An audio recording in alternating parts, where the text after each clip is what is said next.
पवित्र नाम को धन्यवाद दूँ बाबा कष्ट भाव आम को प्रेम कर दुख भोग दिन में आम को प्रभु एक स्वर्ण दिन में आम को आनी ग्रहण कर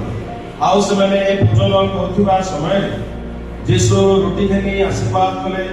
और ताहा भांगे शिष्य मान कहले निय भोजन कर यह मोर शरीर आसता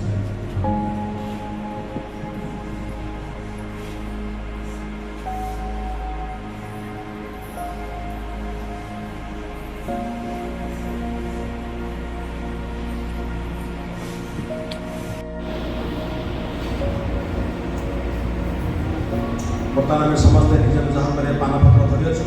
कहीं जदि पाई ना दयाकोरी हाथ उठा आम पहुँचू जो समस्ते पाइछु मुझे शास्त्रांश अध्ययन करी आम प्रार्थनार सहित यहाँ आम ग्रहण कर पुणी से पानपत्र घेनी धन्यवाद देले और से कहले ए समस्ते पान कर कारण जो नियमर रक्त अनेक निमंते पाप क्षमा उद्देश्य पातित हो मोर से रक्त आसता समस्ते